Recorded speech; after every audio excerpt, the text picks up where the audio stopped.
High, আজকে তোমাদের সাথে শেয়ার করব একটা হোমমেড বিরিয়ানির রেসিপি। এর জন্য আমি প্রথমেই নিয়ে নিয়েছি বাসমতি চাল, বড় বড় করে কাটা আলু আর ডিম, আর তার সাথে পেঁয়াজ কুচি।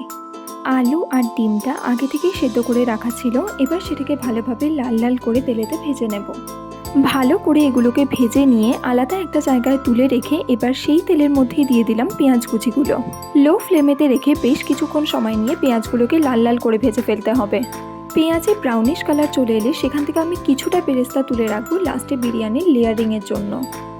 বাকি পেঁয়াজের সাথে আমি একটু তেল অ্যাড করে তার মধ্যে দিয়ে দিলাম আদা বাটা, রসুন বাটা, কাঁচা লঙ্কা, তেজপাতা, সাদা জিরে, অল্প কয়েকটা দারচিনির টুকরো,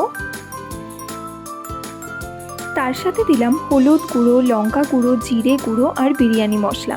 এখানে আমি ইউজ করছি এভারেস্টের বিরিয়ানি মশলা। তারপরে দেওয়া হলো নুন, পরিমাণ মতো চিনি, আর তার সাথে অ্যাড করলাম টক দই। আসলে কি জানো তো, এখানকার হায়দ্রাবাদি স্পাইসি বিরিয়ানি খেয়ে মনটা করছিল একটু হালকা বিরিয়ানি খাওয়ার, যার জন্য বাড়িতেই অল্প মশলা দিয়ে বানিয়ে ফেলেছিলাম এই বিরিয়ানিটা। এবার পেঁয়াজের সাথে আগে থেকে ভেজে রাখা আলুটা মিশিয়ে নিলাম।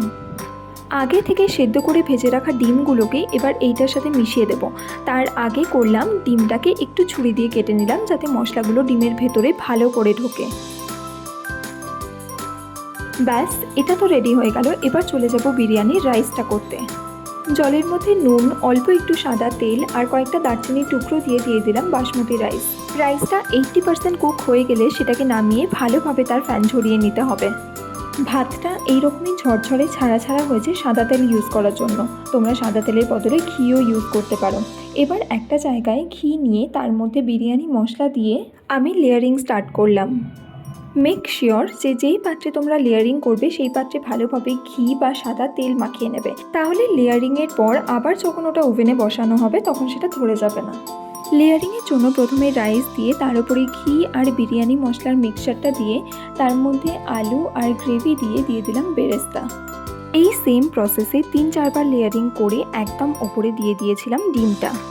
আমাদের বাড়িতে যেভাবে বিরিয়ানি বানানো হয় প্লাস আরও 2-4টে প্রসেস দেখে আমি আমার মতো করে নিজের মতো করে এই বিরিয়ানিটা বানিয়েছি, আর সেটাই তোমাদের সাথে শেয়ার করেছি। তবে যত পপুলারই হোক না কেন হায়দ্রাবাদি বিরিয়ানি, আমার হায়দ্রাবাদি বিরিয়ানি টেস্ট করেও মনে হয়েছিল যে কলকাতার বিরিয়ানি হয়তো বেস্ট। আর যত যাই হোক, আলু ছাড়া হয়তো আমরা সত্যি বিরিয়ানি ইমাজিন করতে পারি না। আমার হায়দ্রাবাদি বিরিয়ানির রিভিউটা আমি আগে একটা ভিডিওতে শেয়ার করেছি, অবশ্যই তোমরা গিয়ে চেক আউট করে নিও। ব্যাস, এখানে লেয়ারিং কমপ্লিট হয়ে যেতে আমি এখানে ঢাকনা দিয়ে বসিয়ে দিলাম ওভেনে 10 থেকে 15 মিনিটের জন্য একটু দম দিতে। আমার লাইফে ফার্স্ট টাইম নিজের হাতে এক্সপেরিমেন্ট করে বানানো বিরিয়ানিটা কিন্তু খেতে সত্যিই দারুণ হয়েছিল। ভিডিওটা ভালো লাগলে অবশ্যই একটা লাইক করে দিও আর চ্যানেলটা সাবস্ক্রাইব করে দিও। দেখা হবে নতুন একটা ভিডিওতে। Bye bye.